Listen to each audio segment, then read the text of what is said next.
આગળ વાત કરીશું એક મહત્વના સમાચાર વિશે। મહત્વના સમાચાર સામે આવી રહ્યા છે। રાજકોટ સરકારી દવાના ગોડાઉનમાં વરસાદી પાણીમાં દવાઓ પલળી જવાનો મામલો સામે આવ્યો।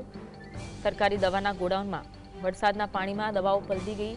GMSCL વેટ હાઉસનો સ્ટોર મેનેજર આ સમગ્ર બાબતે સસ્પેન્ડ થયો છે। 6 કર્મચારીઓની હકાલપટ્ટી કરવામાં આવી છે। વરસાદના પાણીમાં દવાઓ પલળી જવાનો મામલો સામે આવ્યો હતો, જે મામલે કાર્યવાહી કરવામાં આવી છે। દવાઓનો જથ્થો અને બેદરકારી મુદ્દે આ કાર્યવાહી કરવામાં આવી છે। કર્મચારીઓને સસ્પેન્ડ કરવામાં આવ્યા છે।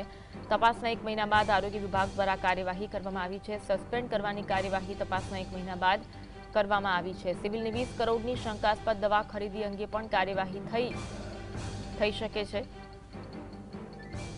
રાજકોટ સરકારી દવાના ગોડાઉનમાં વરસાદી પાણીમાં દવાઓ પલળી ગઈ હતી, જે મામલે કર્મચારીઓને સસ્પેન્ડ કરવામાં આવ્યા છે, જેમાં GMSCL વેટ હાઉસના સ્ટોર મેનેજર કે જે આ સ્ટોરની સંભાળ રાખતા હોય છે તેમને સસ્પેન્ડ કરવામાં આવ્યા છે।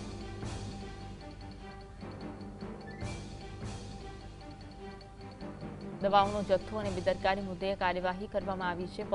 દવાઓ પલળી જવાના મામલે આ કાર્યવાહી કરવામાં આવી છે। તપાસના 1 મહિના બાદ આ કાર્યવાહી થઈ છે। આરોગ્ય વિભાગ દ્વારા કાર્યવાહી કરવામાં આવી છે। કર્મચારીઓને સસ્પેન્ડ કરવામાં આવ્યા। સિવિલની 20 કરોડની શંકાસ્પદ દવા ખરીદી અંગે પણ આ કાર્યવાહી હાથ ધરાઈ શકે છે।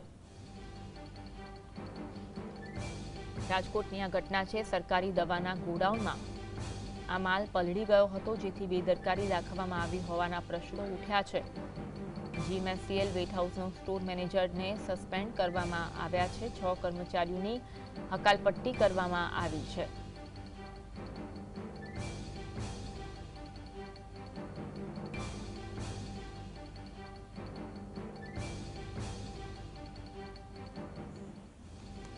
આજ અંગે વધુ વાત કરીશું। સંવાદદાતા લકી ફોન લાઈન પર જોડાયા છે। લકી, દવાઓનો જથ્થો પલળી ગયો, જે મામલે કાર્યવાહી થઈ, વિગત જણાવશો। રાજકોટમાં ગત માસે સરકારી દવાના ગોડાઉનમાં વરસાદી પાણી જે ભરાયા હતા અને દવાઓ છે તે પલળી જવાનો મામલો પ્રકાશમાં આવ્યો હતો।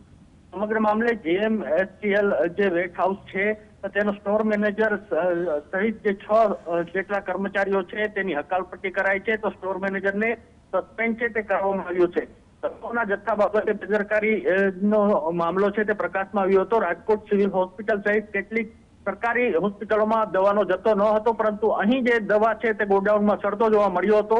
સમગ્ર મામલે મીડિયા દ્વારા અહેવાલ પ્રસિદ્ધ કર્યા બાદ ટીમ છે તે તાબડતોબ અહીં દોડી આવી હતી અને સમગ્ર મામલે તપાસ છે તે હાથ ધરવામાં આવી હતી। તપાસમાં ક્યાંક ને ક્યાંક સામે આવ્યું હતું કે 20 કરોડનો જે શંકાસ્પદ દવાનો જે ખરીદીનો અંગે જે કાર્યવાહી છે તે હાથ ધરવામાં આવી હતી। એટલે ચોક્કસપણે હાલ તો હજુ પણ કેટલાક જે લોકોના નામ આમાં ખુલી શકે તેવી વાત છે તે સામે આવી રહી છે। જી, આભાર માહિતી આપવા માટે।